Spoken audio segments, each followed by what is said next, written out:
Hey, what's going on, guys? This is Anthony with themovieblog.com, and I'm back here with another video. This time, I'm going to be talking about the Dora Milaje and what they're all about. Now, I know a lot of people are going to be seeing Black Panther, and some of you not as familiar with the comics will be curious about the Dora Milaje and their origins.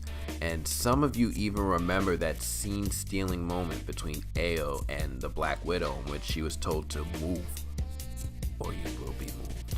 And everybody was like, damn, who's that? That being said, I decided to go out and do some research in addition to drawing on my own experiences with reading about the characters in the comics. So, to find the origins of the group, we have to go back to the 1990s. 1998 to be specific. And that was a real good time. That was a real popular time. I really like that. But we want to take a look at Black Panther #1.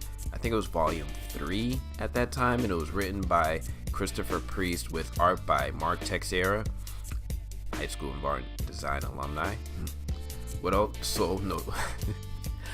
also notable about this series is the development of the relationship between Agent Everett Ross, who was played by Martin Freeman in this movie, and T'Challa, who was played by Chadwick Boseman. Now, I may do another video just explaining how their relationship develops into a very strong friendship, with Ross even taking on the mantle of Black Panther and King of Wakanda, and I might do that maybe, like in another video. Anyway, the Dora Milaje got their start in the previously mentioned Black Panther run, and when they were first introduced to the comics, a lot of readers didn't fully know what to make of them.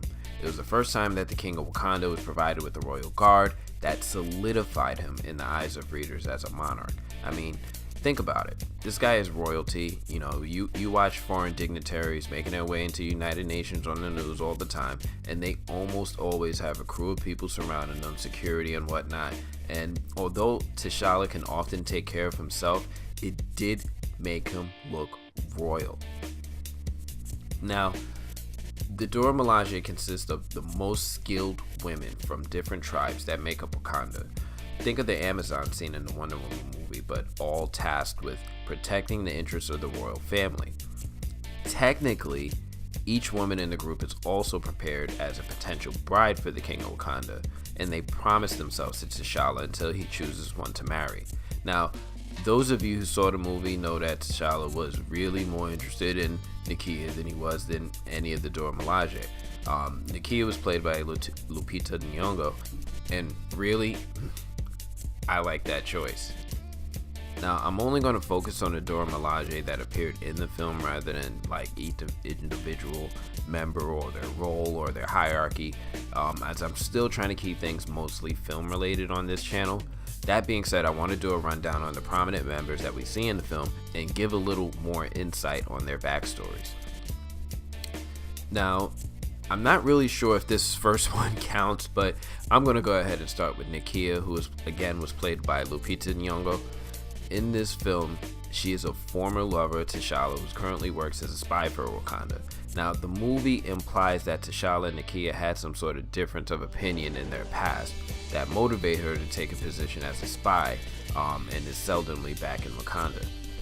Nakia is from the Konoma Valley Marsh tribe and was picked by her tribal leaders for her role. Taking on the role involved over 3 years of training before she was even allowed to be presented to T'Challa.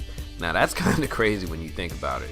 That's like going to college to practice for a prearranged marriage, like, word? Her character in the movie is a little bit different from her comic book counterpart in that she's seemingly more interested in aiding those who are unable to help themselves. She's found working while trying to liberate women from servitude of some kind.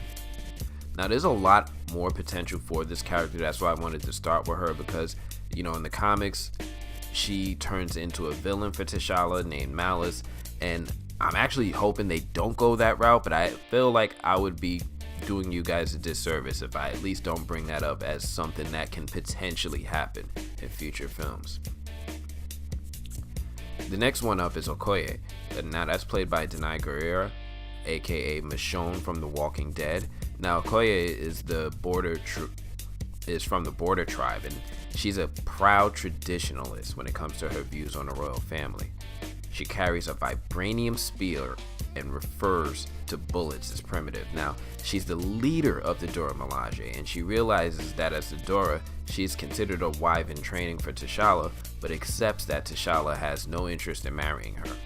She primarily only communicates with T'Challa in Hosha, but knows several other languages as well. The purpose of speaking in Hosha is to have a level of privacy when communicating with the king in most situations. Then there's Ayo. Ayo's played by Florence Kasumba, who had that scene-stealing moment that I mentioned before in Captain America Civil War. She doesn't have very many speaking scenes in this film. She's, if any, I really can't even think of one now that I say that out loud, but I did notice her. Ayo is actually a really interesting character that was recently developed by writer Ta-Nehisi Coates in his run with the comic. In that book, Ayo's really unhappy with the way that King T'Challa is running Wakanda. She feels like he's showing a lot of weakness with a lot of the things and recent events in their country. They were invaded a number of times in a row, and she feels like just T'Challa is not really focused on bringing prosperity back to their home country in a satisfying way. She actually tries to orchestrate a mutiny or a coup to overthrow T'Challa. Now, I think the idea of T'Challa versus Rogue Dora Milaje would make a really interesting approach for a sequel, depending if it's something Marvel has planned. We have no idea. Now, the next and final Dora Milaje I'm going to talk about is Jolie Schwa, played by Sydelle Noel, and doesn't really have too much information about her online. I actually looked for this character. There's a page on the Marvel online wiki, but there's no details. Now, I wonder if this casting was intentional, because she's kind of a known actress. She's appeared in Arrowverse and things like that with fans. I wonder if that was intentional to help with the idea of a revolution against T'Challa in future films. Now, that's everything that we have on the primary Dora Milaje that appear in the film.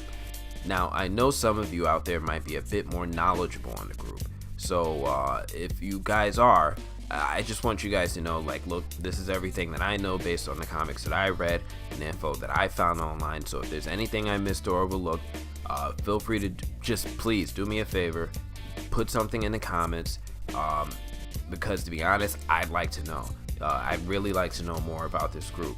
Now, I mean, they remind me of the Amazons in the Wonder Woman movie, but they just seem so much more team-oriented with the way that they fought in unison in their movements. I mean, really, these guys really seem really cool in the way that they handle things. I wonder, who do you guys think would win? Who would win in a fight? The Amazons versus the Dora Milaje. Keep in mind, the Dora were incredibly close to taking down Killmonger in this film, and the Amazons, they ran away from Steppenwolf. That being said, that's all I have for this one now. Feel free to drop something in the comments. If you have something to add, I'll be happy to pick up where we're leaving off now.